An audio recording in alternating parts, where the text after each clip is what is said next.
Hey, welcome to today's video. Welcome to my channel. My name is Jessie, and today we are doing my June wrap up. Sorry there's a glare on my glasses. My contacts are not cooperating with me today, so we gotta go with the specs. I feel like I didn't really have a good reading month. I did have multiple books that I really enjoyed, but the rest of them were kind of a little bit of a letdown. It was just very average, not really up to my expectations. But doing a little bit of stats recap, I read 8 books this month. My average rating was a 3.41. I read 3 fantasies, 2 romances, 1 young adult, 1 thriller / mystery, and then a contemporary fiction. First book I read was Nevernight by J. Kristoff. So we have a main character, Mia. Her father was executed. He was known as a traitor in this world. And then her family falls apart. She's left alone. She is trying to seek vengeance on the people that executed her father. So she ends up going to this school where they train people. They go through trials to become a famous assassin. So she's there with a lot of people, meets everybody that she's competing with. And it's very fun.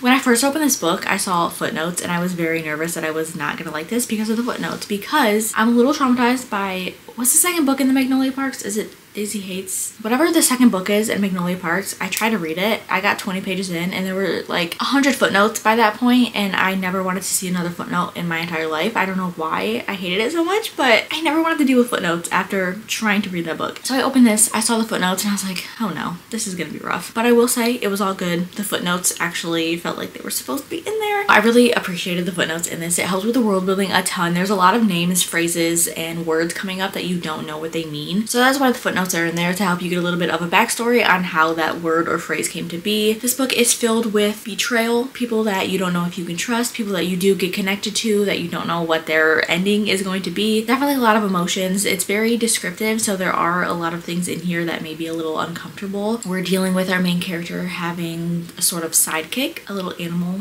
sort of sidekick. If you know, you know. I thoroughly enjoyed that because I think it was just such a neat thing to add, and I love little sidekick type things. I had a lot of fun with this book. I really did. I'm very excited to continue. This is the first book in a trilogy, so I cannot wait to get to the next 2 and see where the story goes. The ending of this made me very sad. I think anybody who reads this book, you are not gonna like what happens, but things have to happen in life. That's how it goes. So I'm very curious to see where this goes and what is in store for us once we get into the next 2 books. And I cannot wait. So I gave this a 4.75 stars. He writes characters so well, and the world building, fantastic. I love the atmosphere of this book. It's very dark and gloomy, but also hopeful. And it's definitely a journey. So if you have not read this yet, I would definitely recommend picking it up. It is a lot. Definitely takes a lot of brain power, I feel like, but it'll be worth it in the end. Next up, I have my young adult read. This was Radio Silence by Alice Osmond. We are following our main characters, Francis and Aled. Aled runs this podcast known as Universe City, and he goes by the name of Radio Silence online. Nobody in his life actually knows that he is the person running this podcast. And then we have Frances, who really adores this podcast, and she actually makes fan art for Universe City. And then Frances also keeps her identity on the down low. So he messaged Frances, not knowing who she was, asked her if she could do work for the podcast so he can put them in the videos that he posts. They end up working together. The synopsis of this is telling you that they are going to eventually find out who each other is and realize that they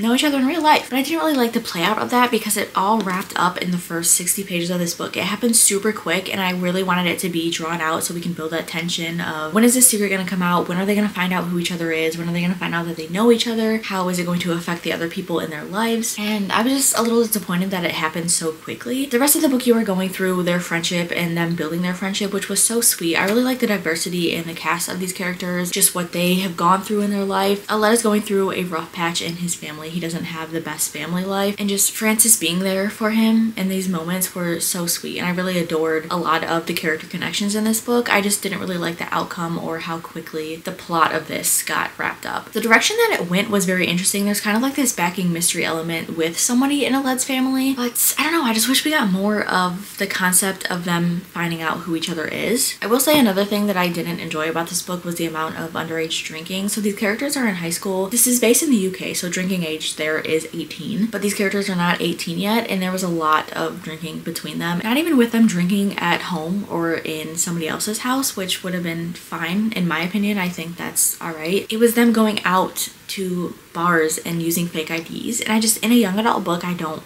like that. Other than that though, it was very cute. I really did enjoy this. I do just think there were a few major things that set me off with this book, so I ended up giving this a 3.25. I would still recommend it. I think it was just a little immature for me, and I didn't really love the writing too much. I feel like the best way to describe this writing is very quick and snappy, so if that's for you, you would probably love this, but I don't really like that. I want more descriptive details in my books. Next up, I read Not in Love by Ellie Hazelwood. I do have a full reading vlog on this. Honestly, please don't watch it though. I hate that video, and I'm debating deleting it.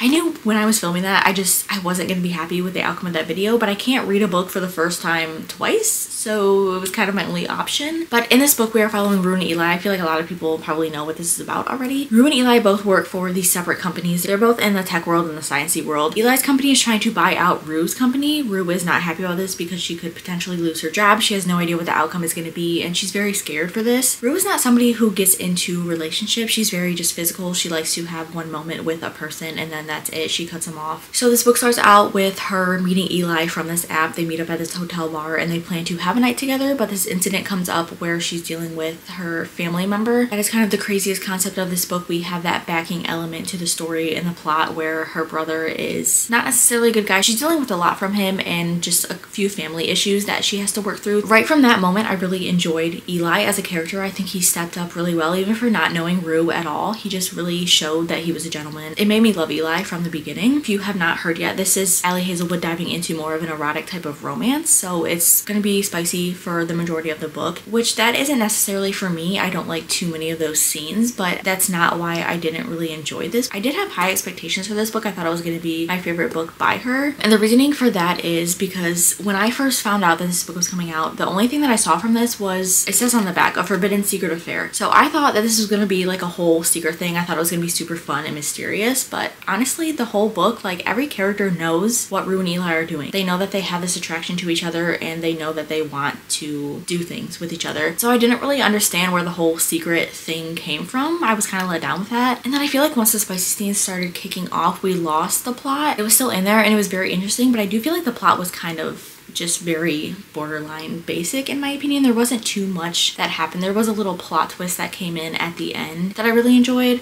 but I think after that moment it kind of just fell flat and there wasn't too much of a wrap up in the ending. When I finished this book, I kept flipping the pages. I knew I was at that epilogue, but I turned the page hoping there was more because I feel plot-wise there just wasn't a wrap-up at all. I mean, you got what happened, but there should have been so much more. Romance-wise, I think it was totally fine. I really loved Eli and Rue in the beginning. I was getting 5-star feelings, but I do feel like once their connection started to grow and they started actually getting together, I didn't think the romance between them really hit for me. I still feel like I'm on the fence with this book. I think it was a very enjoyable read. I did like it. I gave it a 3 stars. I really liked where it was going, but I think they kind of lacked too much of a connection for me to really bring it up there. Basically, wrapping this up, I did have a good time. I just didn't necessarily like where the ending went, so I landed on a 3 stars. These next 3 books that I'm going to talk about, I do have a reading blog in this where I share most of my thoughts, so we're just gonna kind of wrap this up very quickly. But I read Anxious People by Frederick Bachman. This is my first book by this author, and I loved his writing so much. He is able to weave a story together so well. His characters are amazing even if you don't necessarily like them. He writes them for a reason, and the reason that he is writing them all comes together in the end, and I really enjoyed my time with this. I thought it was amazing. We have this bank robber who is going through moments in their life. They end up needing to rob a bank, get some money. It doesn't work out for them, so they're running from the cops. They end up in this apartment across the street. There's an apartment viewing going on, so the door's open, there's people in there, and then everybody in that apartment is now being held hostage. The cops show up, and then you're going back and forth between getting the interviews where the cops have everybody back at the station and they're interviewing everybody that was in the apartment at that time, trying to find out what had happened and who this bank robber is. And then you're jumping into moments where you're getting the characters that were in the apartment at that time and what is happening in the apartment. You're also going back into these characters' lives every so often and you're getting to learn who they are and how they came to be. This book has a very good representation of mental health, a lot of different mental health issues, so if you would deal with any of that, I would recommend this book a ton. Very emotional. The ending of this book was fantastic and I would highly recommend this if you have not read this yet. I can't wait to read more books by this author. I have a lot of tabs in here. There were so many quotes that just spoke to me a ton. I gave it a 5 stars. It was a very easy 5 stars for me. Some moments were slow, but I think that they were meant to be slow, just so you could get into that character's mind and really get to know them and what they were going through, because in the end it all plays out, it all connects, and I just really loved the outcome of this book. Next up we had Brutal Prince by Sophie Lark. This is a mafia romance. This is about 2 mafia families, the Griffins and the Gallows. Our female main character is Ada. She is the youngest sibling in the Gallo family. Then we have our male main character, Callum. He is the son of the Griffins and he is the heir kind of to their mafia. Do mafia families have heirs? Is that how it works? I don't know.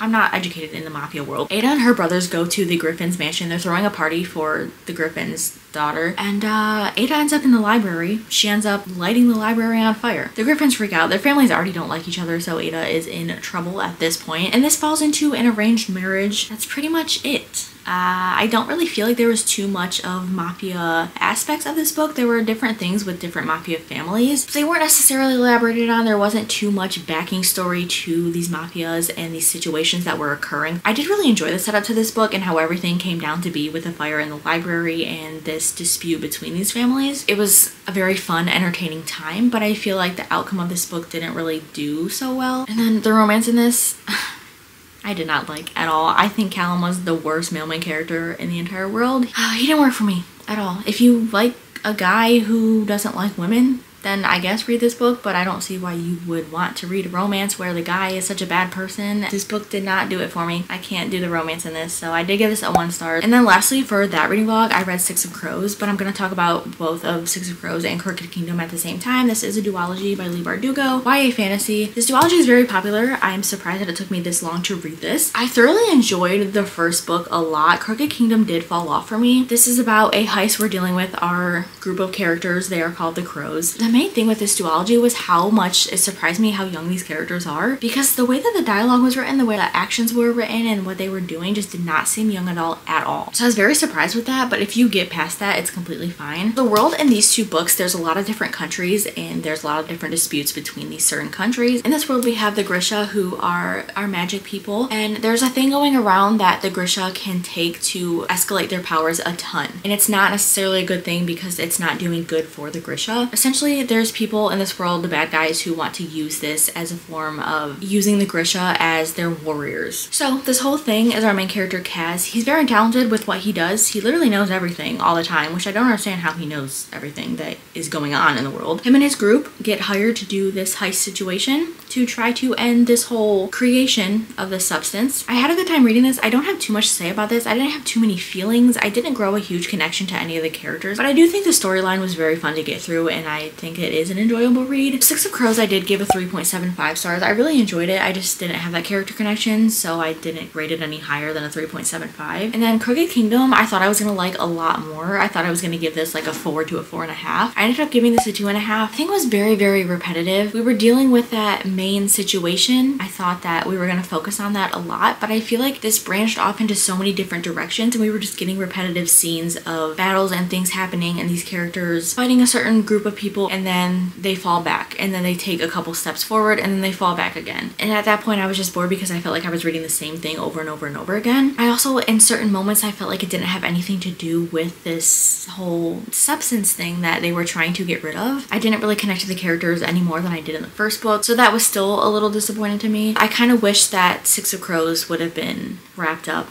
in just a standalone book and not have a second book, because this book was longer than Six of Crows, and I was just, yeah, I guess the only thing I can really say about this was that I was bored. I was let down with this one, but I did really enjoy Six of Crows. Average, I would probably give this series, or this duology, a 3 stars. I would still recommend them, but I think Crooked Kingdom was kind of rough to get through. Last book I have to talk about is The Woman in the Window by AJ Finn. I actually picked this up from a free little library, and I'm glad I did because I really enjoyed this. I'm not much of a mystery person, but every time that I read a mystery, I have such a good time. I love reading them, but I don't know why I just never pick them up. So if you have any good mystery recommendations, please let me know. I really want to dive into more of the mystery genre. In this book, we're following our main character, Anna. She lives alone. She's not able to go outside. She deals with agoraphobia. She cannot go outside because of something that had happened in the past, which you slowly find out what that was as you go throughout this story. So she's alone, and she is spying on her neighbors because she has nothing else to do. Essentially, this new family moves in across the street from her, and she can see in their windows, and it kind of seems a little sketchy. The son ends up coming over to her house and introducing himself, and he's very young. I think he was 17 or he was 16, about to turn 17. He doesn't necessarily have the best family life over there, so he's kind of secretive about it. He's not really giving Anna too much information on what is going on, but Anna definitely thinks that there is something going on over there. Sketchy things start happening with certain people, and we're finding out about what happened in her past that led her to needing to stay inside. I don't want to give too much for a mystery, of course, because it's very fun to find out along the way as you're reading. Probably the first 150 pages, there wasn't too much exciting things happening. I feel like it was just a lot of setting the mood and setting the scene. And then once you got past that part, things started happening and they escalated very quickly. You're finding out what happened in the past and why she is the way that she is, and you're finding out who is who and what they are doing and why they're doing these things. And there's a lot of different people that come into play with this whole ordeal in this situation, and it was super fun. I really enjoyed my time reading this. I think it was very thrilling. I'm somebody who gets scared very easily. It doesn't take a lot for me to be thrilled by a book. I would highly recommend this. I gave this a 4 stars. The only thing for me was that there were just a few loose open ends, and I really wanted to see those get wrapped up. But other than that, I really enjoyed this, would recommend this, and I think it was a lot of fun. Yeah, definitely let me know any more mysteries that you have read that you really liked, because I think that I could really get into mysteries. But those are my 8 books. I will bring them down here. Tried to bring them down here without knocking everything over. I should probably turn them around so you can see them. Okay, these are my 8 books. Pretty average reading month. I did have a good time though, and I'm glad that I got through all these books. Only one that I didn't like at all. I will say we did pretty good. I hope you guys enjoyed this video. Let me know what your favorite read of June was. And I'm ready for July. I'm ready for the prime summer month, even though I don't really have summer reads. So if you want to stick around on my channel, see what I'm reading, see what I'm up to. I am doing my TBR takedown challenge this summer, where I'm not buying any books until the end of September, and we're just trying to get through my TBR, so I'll have a lot of reading vlogs. Feel free to subscribe, see my reading journey, see what I get up to this month. And that is it. I will see you in my next video, whatever that may be. I hope you have a great day, great night, wherever you are, and I will see you later. Bye.